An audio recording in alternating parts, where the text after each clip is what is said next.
Armagedon é uma palavra muito utilizada no meio cristão, embora nem todos os cristãos compreendam o seu significado. Vamos saber agora o que as pessoas em geral compreendem da palavra Armagedon. Armagedon, para mim Armagedon é o fim do mundo, não é? É o que dizem aí na Bíblia que é o fim do mundo. Acho que é só isso. Bom, Armagedon para mim é o apocalipse, que seria o fim dos tempos. Armagedon deve ser remédio para calo ou para fazer molho de macaronada, que eu tô voando. Fim do mundo? É, mas eu vi o filme também. Eu ainda acho que nem aproveitei minha vida. Eu preciso aproveitar um pouquinho mais para acontecer o fim do mundo. Não, só quando eu tivesse com 60 anos, por aí. E tudo bem, eu não ia morrer de velhice, nem ia ficar caquética dando trabalho para todo mundo. Armagedon, um filme só. Eu não tenho muito interesse nesse tipo de assunto, não. Se eu estou preparado? Eu estou com Jesus, né?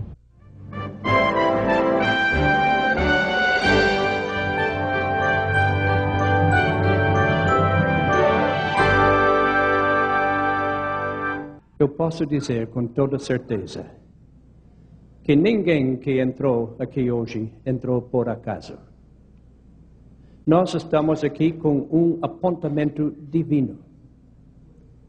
Cada pessoa que entrou aqui, entrou porque Deus tem um propósito para si. Não somente aqui em Vila Formosa, mas em toda a cidade de São Paulo e em todo o Brasil. Hoje recebemos mensagens do norte ao sul, Belém de Pará, Belo Horizonte, Rio Grande do Sul, Santa Catarina. Todos estão ouvindo porque Deus tem uma mensagem. Eu também não estou aqui por acaso. Eu tenho toda certeza que eu estou aqui porque Deus quer que eu esteja aqui. E que a mensagem que eu vou transmitir não é minha mensagem, mas vem da palavra de Deus. Em minhas viagens para o Oriente Médio, existem muitos lugares que eu gosto de visitar. Eu gosto de visitar a cidade de Jerusalém, que cidade maravilhosa, onde Jesus andou. Eu gosto muito de visitar Galileia e seguir os pesados de Jesus. Eu gosto de visitar Jericó. Mas hoje eu quero levar todos comigo para um lugar chamado Megido, pois nosso assunto é Armagedon. Este vale tão vasto, este vale triangular, é o lugar que está cheio de história sagrada. Este lugar onde achamos as ruínas de várias civilizações. Neste planície tão grande, encontramos o lugar onde tiveram muitas batalhas de Israel. As maiores batalhas e guerras de Israel aconteceram neste lugar. E que coisa interessante.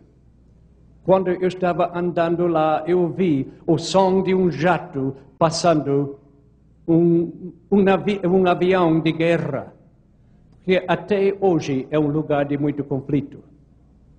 As ruínas de Megido mostram o que aconteceu no passado. É muito interessante notar que este é o portão como era. A parte do meio onde qualquer pessoa que entrasse na fortaleza teria que passar. E aos lados, nestes lugares, haviam soldados. E pode ver, seria quase impossível para uma pessoa entrar se tivesse todos esses soldados guardando o lugar. Também podemos ver onde os cavalos de Salomão estavam. Este é um lugar para os cavalos beber água e pode ver no buraco daquela pedra onde amarravam os cavalos. Neste planície, podemos, como eu disse, pensar na história bíblica. Este lugar que é mencionado muitas vezes na Bíblia com nomes diferentes. O lugar que a Bíblia fala no livro de Apocalipse, que vai significar os últimos acontecimentos da história do nosso velho mundo. O lugar onde podemos compreender melhor o que o livro de Apocalipse quer nos dizer. Em muitos lugares na Bíblia está chamado Vale de Jezreel, ou Planície de Esdraelon, ou às vezes na Bíblia é chamado Vale de Megido, e às vezes também tem o nome de Cidade de Megido, e outras vezes é chamado Águas de Megido. Mas para a maior parte de nós que estudamos a Bíblia, simplesmente falamos em Armagedon. Armagedon é uma palavra que assusta muitas pessoas.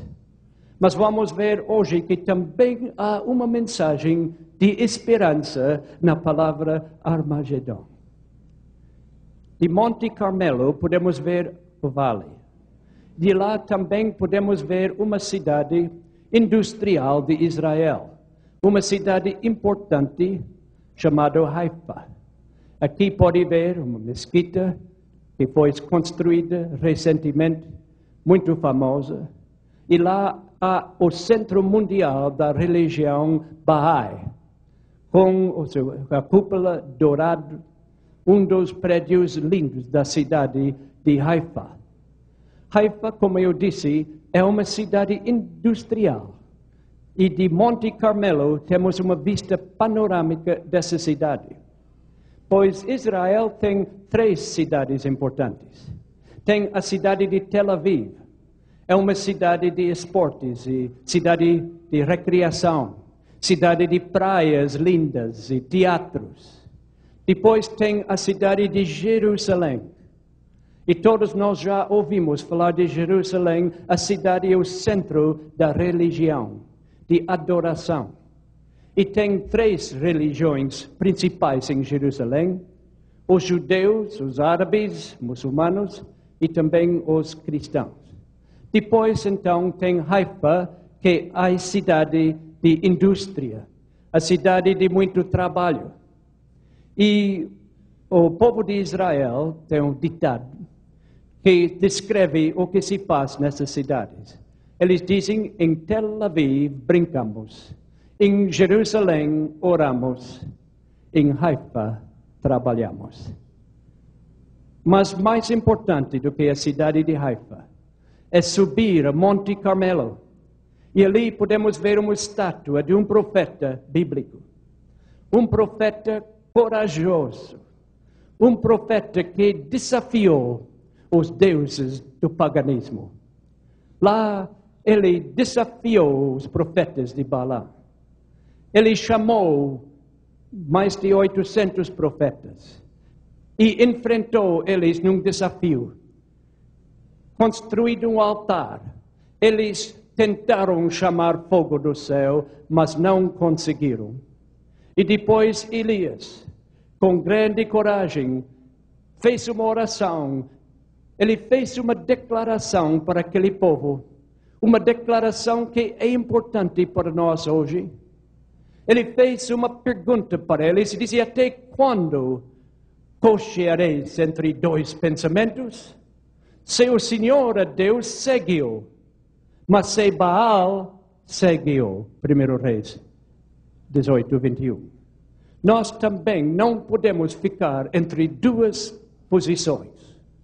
Ou devemos seguir a Cristo Jesus, ou, se não queremos seguir, devemos tomar uma decisão. A palavra Armagedon tem sido usada por muitos políticos.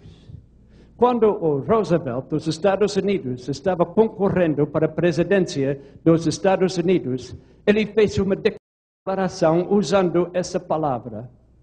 Ele falou uma coisa dizendo, enfrentamos Armagedon e lutamos pelo Senhor. Outro homem importante dos Estados Unidos na Segunda Guerra Mundial foi o general MacArthur. Quando terminou a Segunda Guerra Mundial, houve grande medo, porque a guerra terminou com explosões atômicas. E o general MacArthur, num navio de guerra chamado Missouri, ele fez uma declaração usando esta mesma palavra. Ele disse, naquele tempo, já tivemos nossa última oportunidade. Se não conseguimos encontrar um melhor sistema para resolver nossos problemas, estava se referindo ao sistema de guerra, ele disse, o Armagedon estará às nossas portas. Hoje pensamos em nosso mundo e as condições do mundo e as guerras em todas as partes do mundo. E começamos a pensar, será que MacArthur sabia uma coisa que nós não sabemos? Será que ele estava prevendo o conflito do nosso tempo? Os conflitos do nosso velho mundo? E os problemas que há dia e noite ao nosso redor? Armagedon é mais do que uma coisa de geografia. Armagedon fala de uma batalha espiritual. Será a última parte da guerra entre o homem contra o homem, contra a raça, a nação contra a nação. Será a última parte da guerra de religião contra religião. Será a última fase da guerra entre o homem e seu Deus, porque o ser humano tem desafiado o Deus do céu, o Criador do universo, e entrado num conflito contra ele. E Armagedon será o fim deste conflito. Vamos abrir a Bíblia. A Bíblia está cheia de palavras, às vezes, que espantam. Às vezes podemos ter medo quando lemos essas palavras, mas graças a Deus, a Bíblia também está cheia de promessas para nos dar conforto, para nos dar ânimo.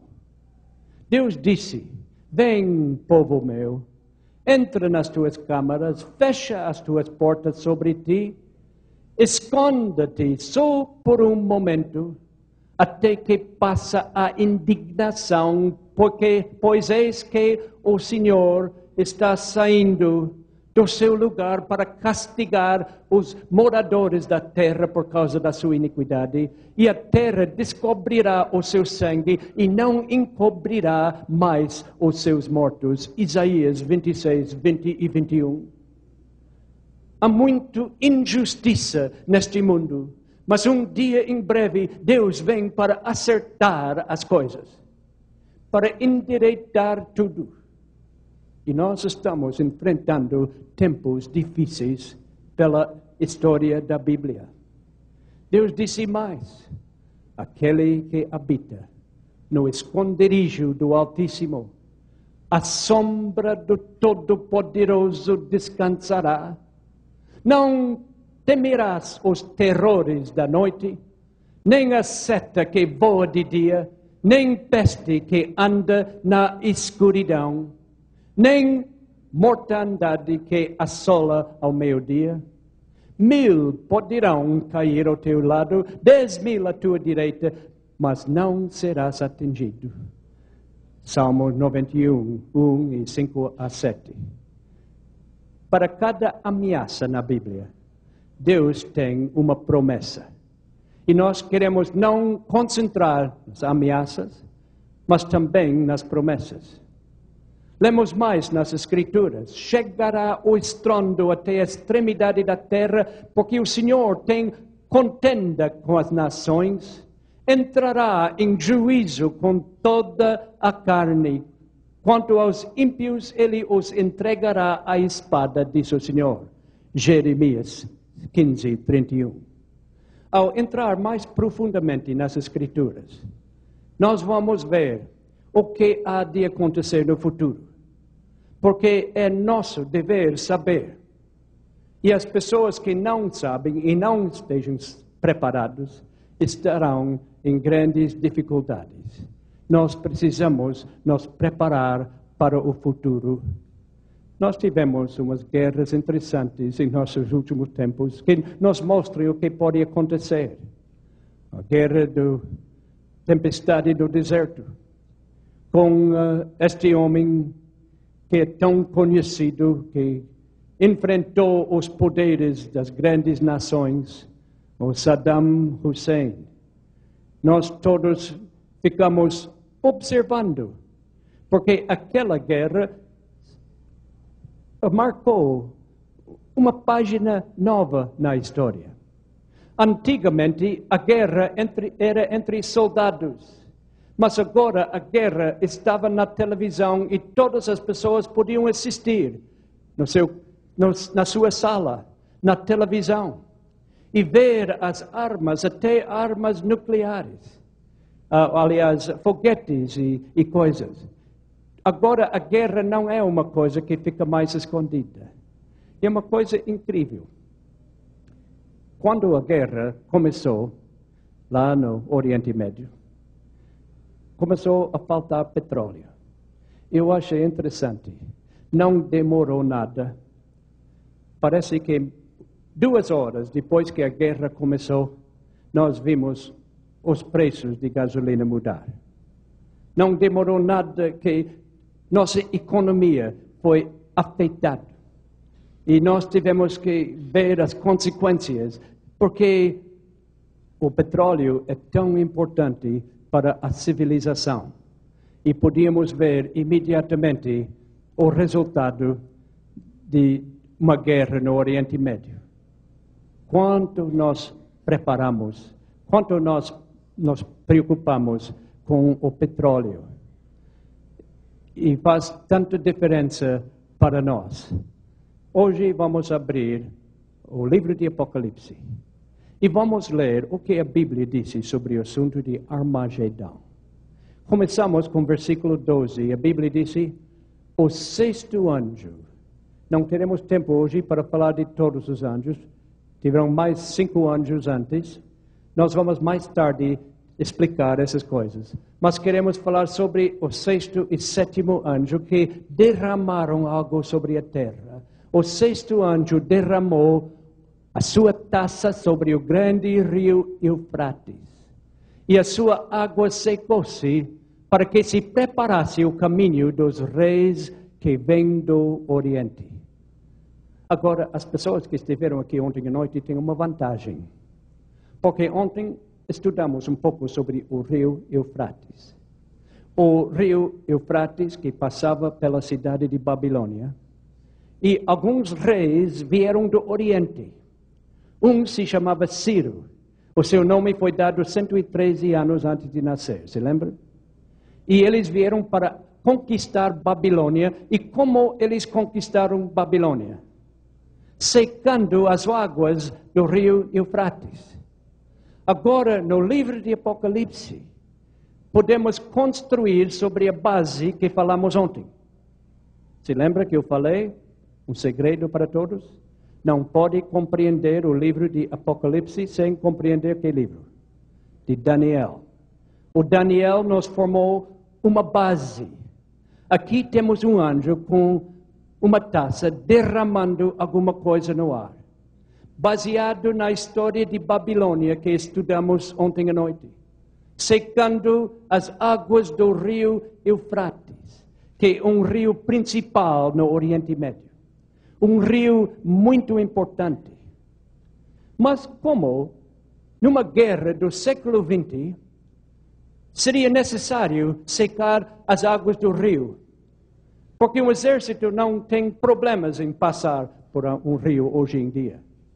Temos todos os meios. Podemos construir pontes em poucas horas. Podemos passar por barcos ou podemos passar por aviões. Por que o rio Eufrates se tornou tão importante? aqui que vamos ver que o livro de Apocalipse é um livro de símbolos. O motivo disso é que João, o escritor do livro de Apocalipse, estava prisioneiro, estava preso quando ele escreveu o livro. Ele estava preso pelo Império Romano. E ele não podia escrever em termos claros. Se ele escrevesse em termos muito claros, os romanos teriam destruído o seu livro.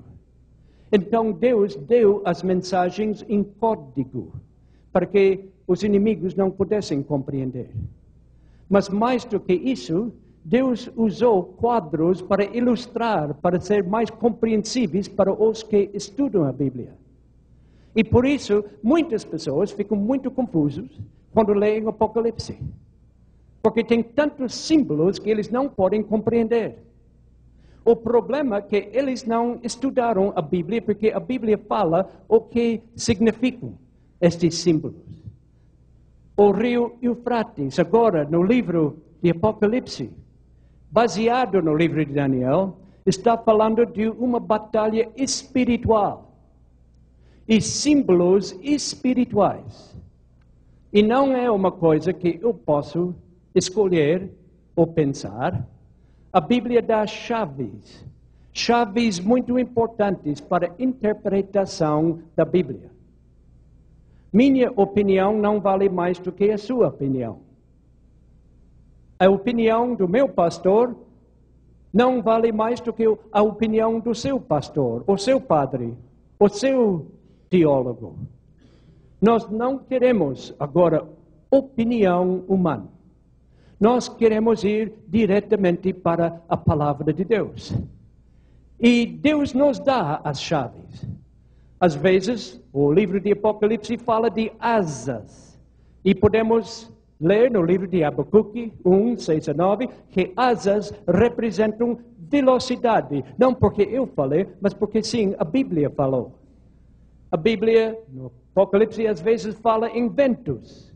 Podemos ver em Jeremias 25 que ventos representam guerras.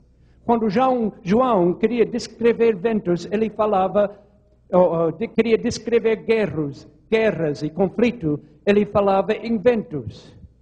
Podemos ver que ele usa uma escala, o tipo de escala. Quando ele quer falar em anos, ele fala em dias. Porque é mais fácil compreender, porque posso falar em semanas de anos e meses de anos, e assim por diante. Quando ele fala em águas, ele está falando em povos. Podemos ver isso em Apocalipse 17 e 15. Pensa bem. Os reis do Oriente secaram as águas do rio Eufrates. Nós vamos descobrir coisas muito misteriosas, mas muito importantes aqui. Nós vamos descobrir o que Apocalipse quer dizer quando fala do número 666. Nós vamos descobrir quem é o anticristo. Eu não vou falar, todos vão compreender pela Bíblia. Porque quando aplicamos estes símbolos, tudo se torna claro. Nada de opinião humana. Podemos continuar com mais alguns símbolos. Quando a Bíblia fala em animais, animais representam reinos. Pode ler isso em Daniel 7, 24. Quando falamos no sinal da besta, a besta é um animal, tem que representar um reino. Esta é a chave que nos guia. Quando falamos em chifres, os chifres também representam reinos. Com estas chaves, nas noites que vêm, nós vamos poder abrir portas misteriosas. Portas que contêm segredos que a maior parte do cristianismo não compreende. Porque não seguiram as regras de deixar a Bíblia dar a explicação. Agora, a Bíblia fala em rã, sapo. Quando era menino, morava no oeste de Canadá, o inverno muito frio. Muitas pessoas se assustam quando eu falo que no Canadá as temperaturas são bem mais baixas do que São Paulo. ou Curitiba, ou até qualquer parte do Brasil. Alguns anos atrás, eu visitei a cidade de Belém. Eu saí de Canadá em janeiro e cheguei em Belém. E a temperatura em Belém estava igual à temperatura no Canadá de onde eu saí. Mesmo graus. Era 35 quando eu saí de Canadá e 35 quando eu cheguei em Belém. Somente que no Canadá era 35 negativos. Em Belém era 35 positivos.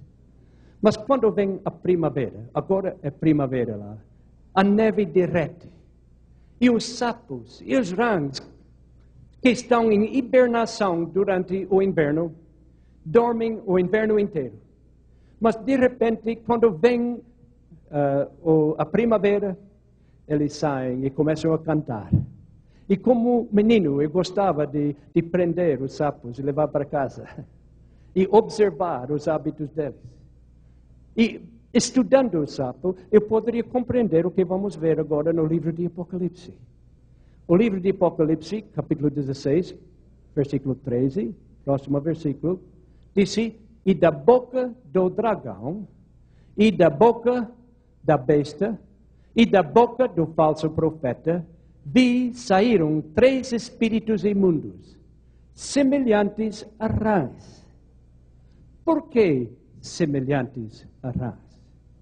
Eu posso pensar em 2 motivos que são semelhantes. O inimigo, o diabo, tem trabalhado com grande esforço durante anos para cobrir a verdade, ocultar a verdade para pessoas não conhecerem. Tem trabalhado com milagres de espiritismo, demônios, pessoas endemoniadas. Antes de terminar, eu vou contar experiências que eu tive pessoalmente. Eu pessoalmente posso lhe dizer que uma noite eu cumprimentei um demônio e apertei a mão de um demônio. Eu fiquei sabendo logo que era demônio. Eu vou contar isso mais tarde. Mas existem milagres, o diabo trabalha.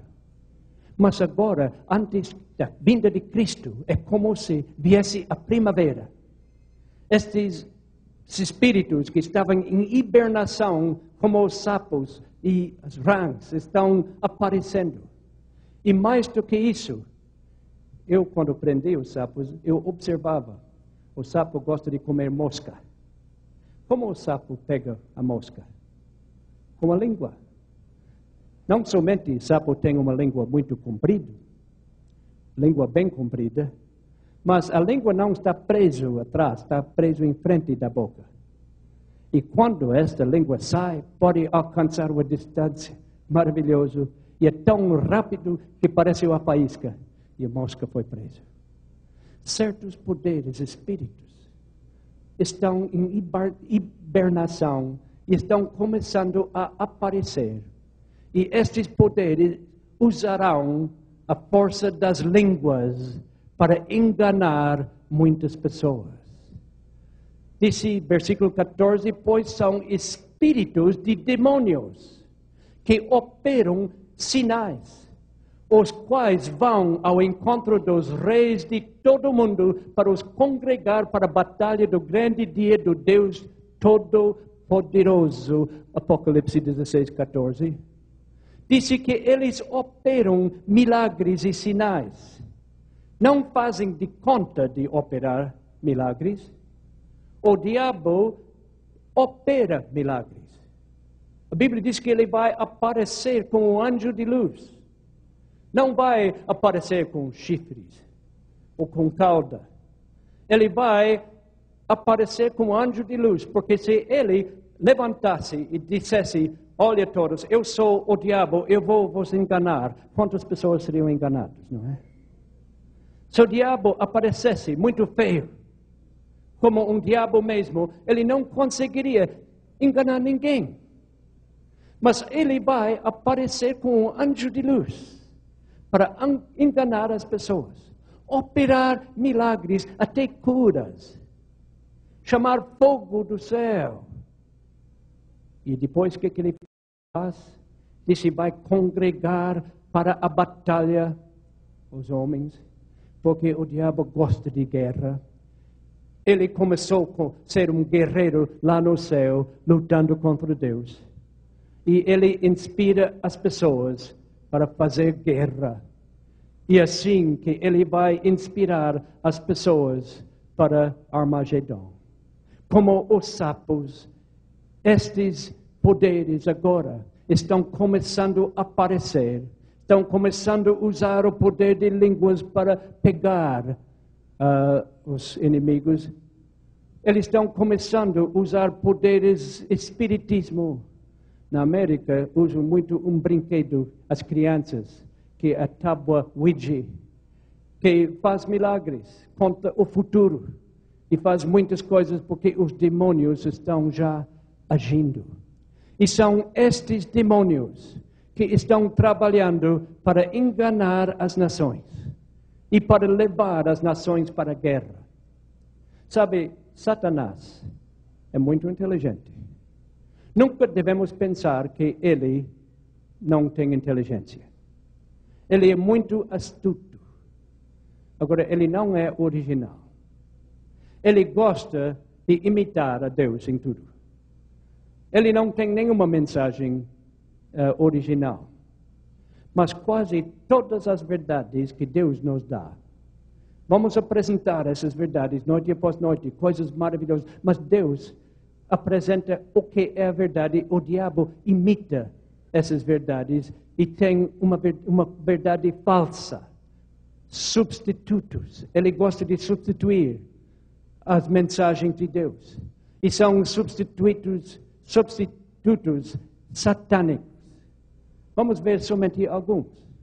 Por exemplo, nós lemos a Bíblia. E na Bíblia lemos, em Apocalipse 14, que 3 anjos estarão voando sobre o céu nos últimos dias. Temos uma noite que vamos falar nisso, em Apocalipse 14. Se Deus falou que terão 3 anjos com mensagens para nossos dias, Satanás também tem 3 mensagens. Acabamos de ler. Satanás tem 3 espíritos imundos que vão enganar as pessoas. Voltamos para as Escrituras e podemos ver mais uma verdade das Escrituras. A Bíblia nos ensina a verdade da Trindade, Pai, Filho e Espírito Santo. Satanás também tem a sua Trindade. Ele também tem os 3. Satanás tem a Trindade, que é o dragão, a besta e o falso profeta, que estudamos em Apocalipse. Voltamos para a Bíblia. A Bíblia fala, na verdade, do trono de Deus. Diz que Deus tem um trono e fica sentado no trono. Isaías capítulo 6 fala muito e descreve o trono de Deus. E Satanás disse, se Deus tem um trono, eu vou ter um trono também. E então Satanás fala. Encontramos na Bíblia que ele ocupará o trono da besta. Continuando, voltando para as Escrituras. A Bíblia nos ensina que Jesus foi ferido no Calvário por nossos pecados. Assim podemos achar a salvação. Mas Satanás disse, se Jesus foi ferido, eu também quero ser ferido. Porque ele quer imitar Jesus em tudo. E assim, no livro de Apocalipse, a Bíblia disse que nos últimos tempos a besta receberá uma ferida mortal. Todas imitações das verdades de Deus. A Bíblia diz que Deus promete dar um selo para o seu povo, selar, para marcar, para separar. Satanás também terá o seu sinal. A Bíblia chama isso o sinal da besta. Ele vai dar para todos os seus seguidores. E antes de terminar nossas reuniões nas próximas semanas, todos vão saber o que é este sinal, para poder evitar receber o sinal. Continuamos, versículo 17 agora. O 7º anjo derramou a sua taça no ar e saiu uma grande voz do santuário, da parte do trono, dizendo, está feito. Apocalipse 16, 17. Está feito. Coisa curiosa. Vamos fazer algumas comparações aqui. O homem descobriu uma fonte de energia que é muito perigosa.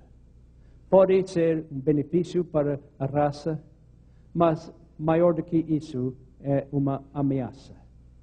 Somente para comparar, até há pouco tempo, a ciência dependia de energia química, assim que produzimos energia. E nossos automóveis usam a energia química.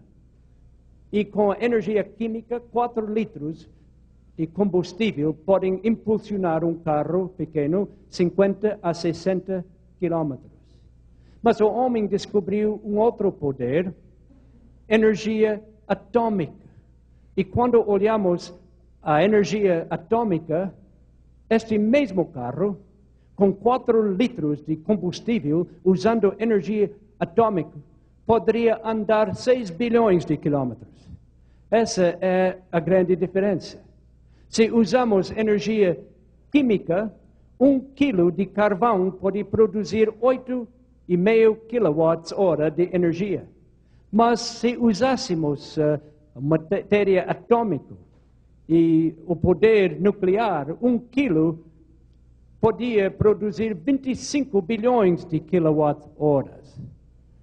Nós, com poder nuclear, os cientistas podem fazer um navio de 22 mil toneladas cruzar o Oceano Atlântico usando o equivalente de 4 pedrinhos de açúcar para combustível.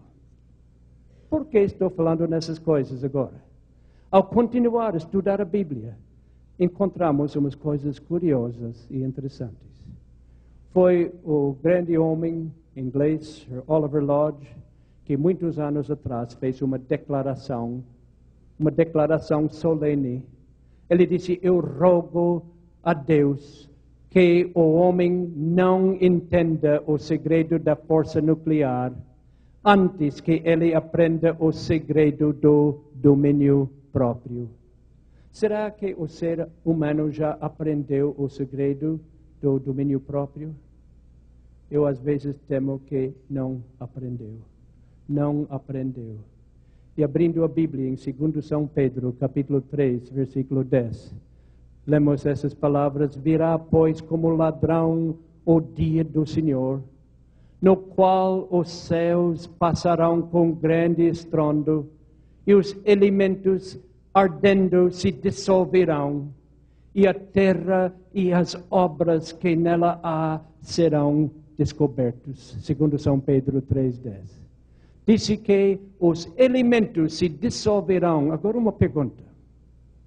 Como Pedro, quase 2000 anos atrás, poderia ter qualquer ideia do que é a energia atômica?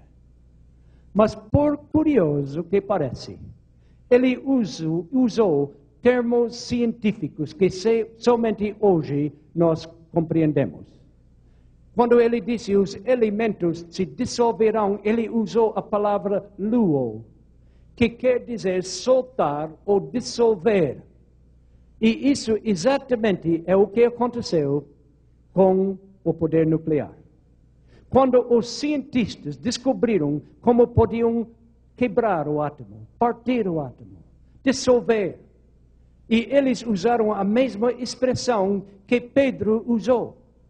Quando eles descobriram o poder nuclear, partindo o átomo, foi uma descoberta muito interessante que eles fizeram, liberando os nêutrons e prótons das cadeias que durante eras os mantiveram presos em átomos, dos quais nosso universo foi formado.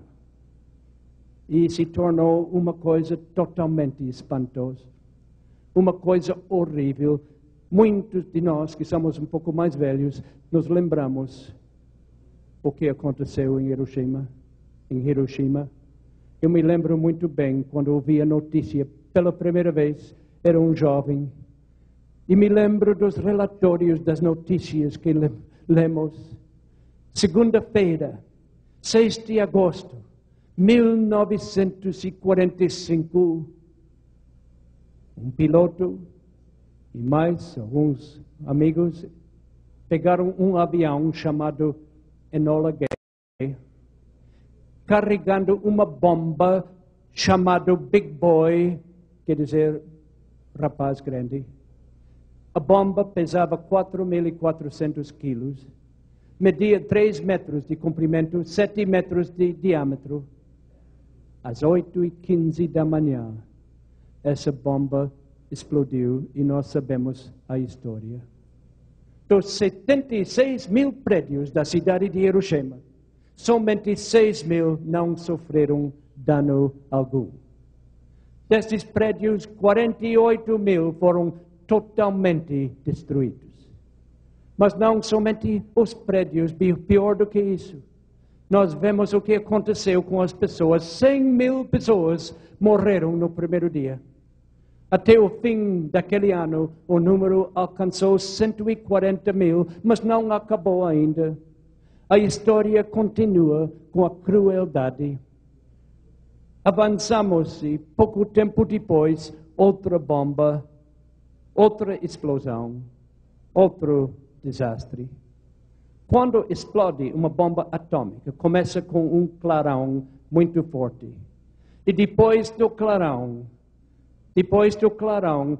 vem um calor insuportável. E depois do calor, um choque muito grande. E depois do choque, a radiação, que é pior de tudo, que vai matando cada vez mais pessoas. Já pensou? Olhamos as ruínas de Nagasaki e vemos o resultado do que aconteceu lá. Os prédios construídos, prova de terremotos, completamente destruídos pela catástrofe. Uma coisa triste na história do ser humano. Nagasaki foi destruído por uma outra bomba, uma bomba chamada Fat Man, Homem Gordo, explodiu no dia 9 de agosto de 1945, às 11h02 da manhã. Outro desastre quando vemos aqui um quadro de uma criança encontrada nas ruínas de Nagasaki pelo poder da força nuclear. E às vezes pensamos, será que nossas cidades serão destruídas com bomba atômica? Será que vai haver uma nuvem de cogumelos sobre São Paulo um dia? Rio de Janeiro? Belém? Porto Alegre? Será que nós vamos enfrentar um desastre como enfrentaram os japoneses em 2 cidades? Meus amigos, continua conosco, porque nós vamos estudar as Escrituras e Deus vai nos revelar o futuro. O povo da América está com muito medo. Medo que um homem como Saddam Hussein ou qualquer outro vai descobrir esse poder e usar contra a América. A revista Newsweek fala da guerra nuclear e pergunta, podemos resistir isso? A revista Time também recentemente fez uma pergunta, disse aceso ou estopim da ameaça nuclear. O que vai acontecer? Será que um dia nós vamos sofrer os danos do poder atômico? Mas, meus amigos, nós vamos para as Escrituras. Não queremos opinião humana. Mas vamos continuar. Apocalipse 16. Diz: houve relâmpagos, vozes, trovões, houve também um grande terremoto, qual nunca houvera desde que há homem sobre a terra. Terremoto tão grande, quão forte. Amanhã à noite eu vou falar do terremoto de 94 em Los Angeles. Eu estava presente no terremoto. Mas o maior terremoto, eu vou explicar amanhã à noite, creio que está para vir. Dizia, a grande cidade fendeu-se em 3 partes e as cidades das nações caíram e Deus lembrou-se da grande Babilônia para lhe dar o cálice do vinho da sua ira. O que vai acontecer no futuro? Ele disse, e sobre os homens caiu do céu uma grande saraivada. Pedras quase do peso de um talento. Isso que aconteceu. Disse, e os homens blasfemaram de Deus por causa da praga da saraivada. porque a sua praga era muito grande. Alguém já passou por Saraiva? Acho que todos nós, não é? Eu me lembro, nas planícies de Canadá, houve uma saraiva com pedras do tamanho de ovo de galinha. Fizeram um dano muito grande. Causaram desastres. Acabaram com prédios. Mas aqui não estamos falando de pedras de saraiva o tamanho de um ovo de galinha. Estamos falando de pedras que pesem 1 talento. Deus tem armas. E suas armas, as armas de Deus, podem ser mais fortes do que as armas nucleares dos cientistas.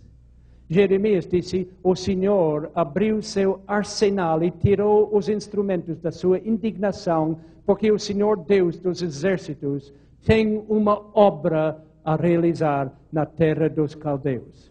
Deus tem um arsenal, Ele tem armas. O que são essas armas? O livro de Jó nos fala o que são. Disse, acaso entraste nos tesouros da neve e viste os tesouros da saraiva, que eu tenho reservado para o tempo da angústia, para o dia da peleja da guerra? E alguém fala, diante de poderes nucleares, o que é a neve? E o que é a saraiva? A neve é tão inocente.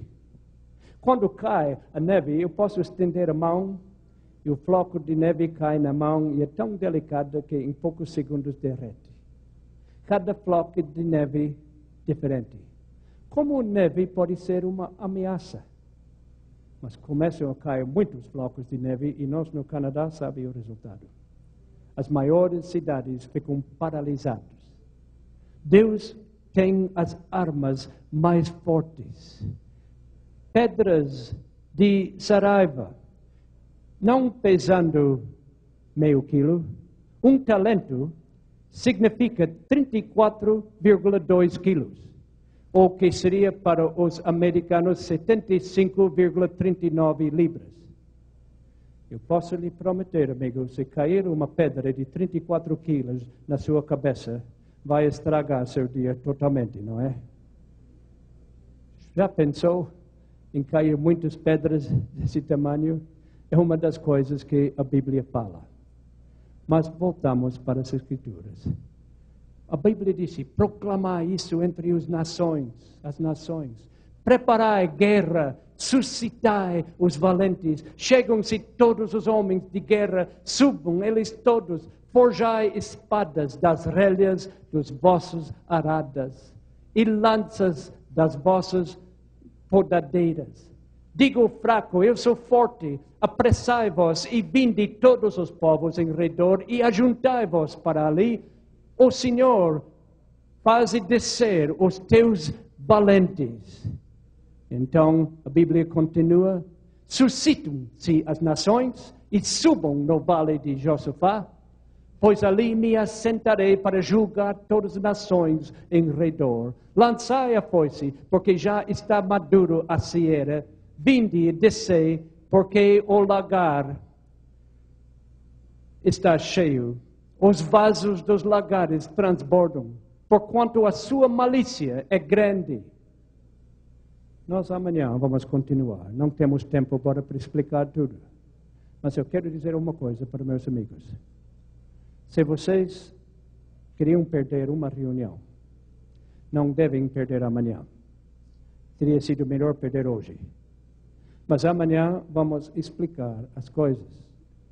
Eu garanto que as pessoas que saem daqui vão sair com um conhecimento precioso do futuro. Mas terminamos este versículo. Multidões no vale da decisão, porque o dia do Senhor está perto no vale da decisão.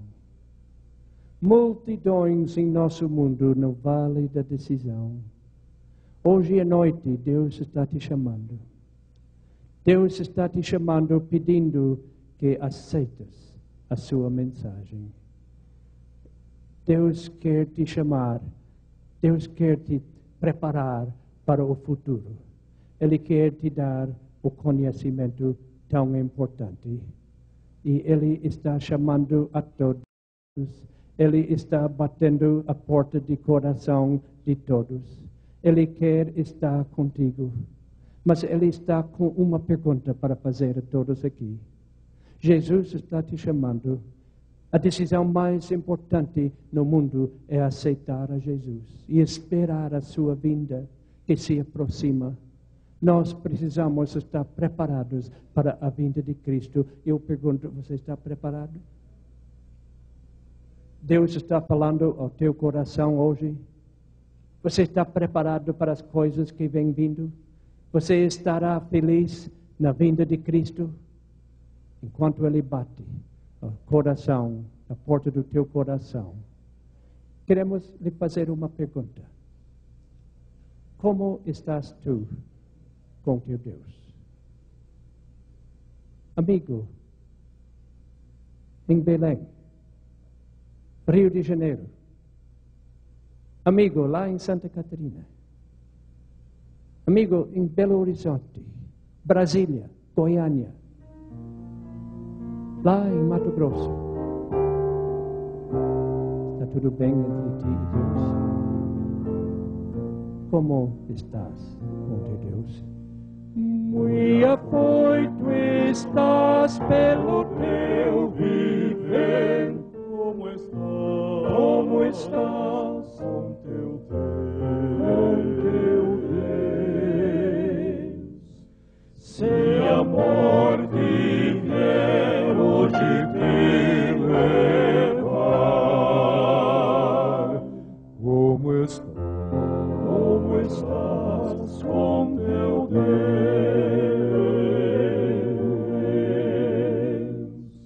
Bem está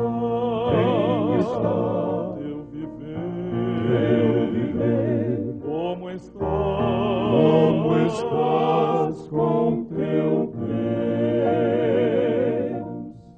Se amor vier hoje te levar, como estás com teu Deus?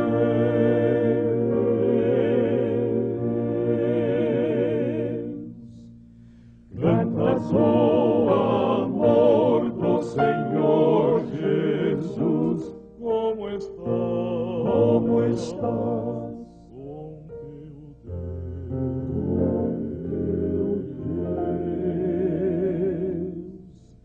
Dar-te ao Senhor a coroa real.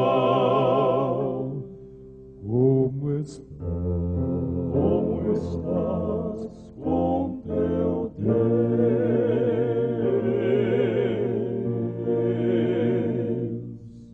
Bem está teu viver. Como estás com teu Deus? Se a morte vier hoje te levar, como estás com teu Deus?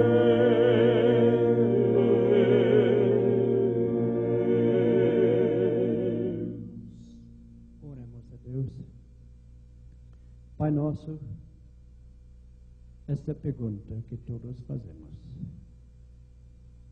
A Bíblia nos pergunta: como escaparemos se rejeitamos tão grande salvação?